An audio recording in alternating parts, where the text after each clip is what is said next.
What unseen struggles happens right before a person dies? How do a person's past actions and bad deeds affect their last words and thoughts? Who are the invisible beings in the room before death? And what do they bring? What exactly does the angel of death say to make the soul leave the body? What does it feel like for the body and spirit when the soul is taken? Why do a person's eyes stay open and look upright after they die? What happened to the soul the moment it leaves? And does it know about its funeral?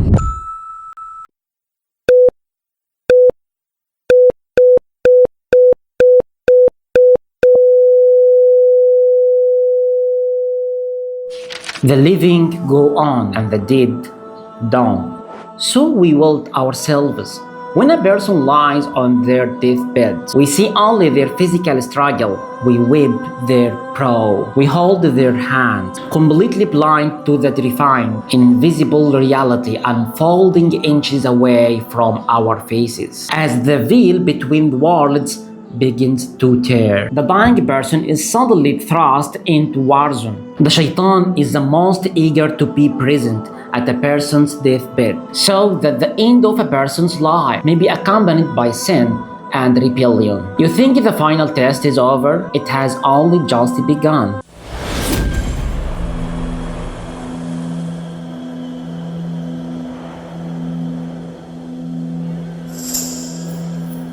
At the precipice of death, the mind is stripped of illusions. If a person gets used to any sin and never repent from it, Satan will seize his heart in those final moments. The sin will be the only thing he thinks of, overpowering his mind. There was a man who used to work as an auctioneer in the market. When his sons induced him to utter the testification of faith, to say, La ilaha illallah, the father only said, 4.5, 4.5. Another person, when told to say Shahada, simply sang, he who dies doing something, Allah will resurrect him on the same state. But what of the righteous? What does the creator of the universe do when his beloved servant approaches the final exit? The Almighty says, I don't hesitate about anything as much as I hesitate about seizing the soul of my faithful servant. He hates death, and I hate hurting him. Yet, the transition must happen. The angel of death comes to take his soul, no matter where he is. The dying person sees him, hears him, and speaks to him, but not with his physical eye, ear, or tongue. Suddenly, the room is full. For the believer, angels with faces as bright as the sun descends from the heavens. They bring shrouds of paradise and sweet-smelling perfumes called hanut, and they sit down around him as far as the eye can see. But for the disbelievers, the skin is pure terror. Angels with black faces descend from the heaven, carrying rough hair, clothes. They bring sackcloth from hell and sit around him as far as the eye can see. The dying person stares at them, trapped in their own body. The stage is set.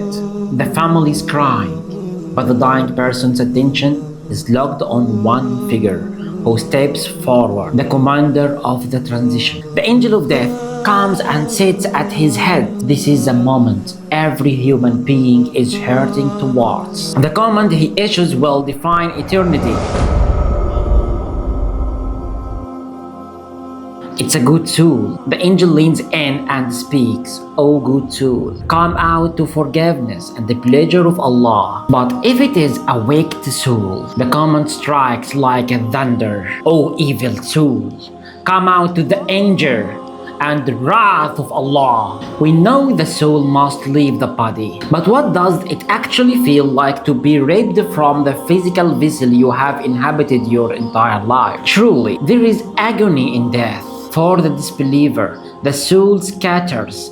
It's dragged out of his body with as much difficulty as a many-pronged skewer being dragged through wet walls, destroying the veins and nerves. When death comes to him, he screams internally, Oh my Lord, send me back to my life, in order that I may work righteousness in the things I neglected, but he is met with a cold rejection. By no means. It's but a word, he says. A kafir's belief at the point of death is simply not acceptable. The believer's exit, however, is a release. The soul emerges effortlessly, like a drop of water flows from a water skin. The believer's soul comes out from inside him whilst he is praising Allah. Have you ever noticed how the eyes of the deceased remain open, staring upward into the void? The Prophet ﷺ revealed the haunting truth behind this. He said, when the soul is taken,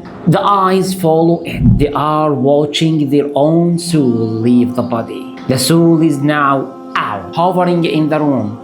What happens in the very next milliseconds? The angel of death takes hold of it, but the moment he has grasped it, the other angels don't leave it in his hand even for the twinkling of an eye. They take it instantly. If it's a believer, they placed it in the perfumed shroud.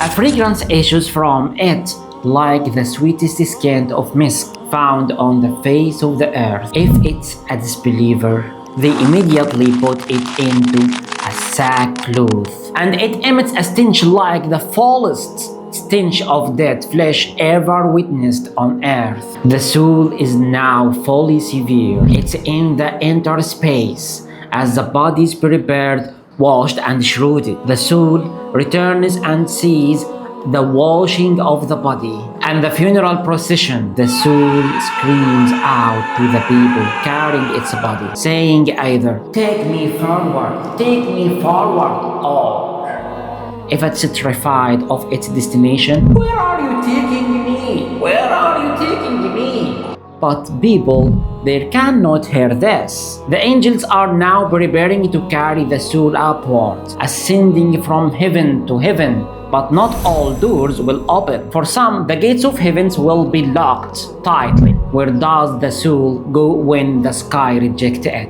The physical body is going into the dirt, but the soul's epic journey has just started.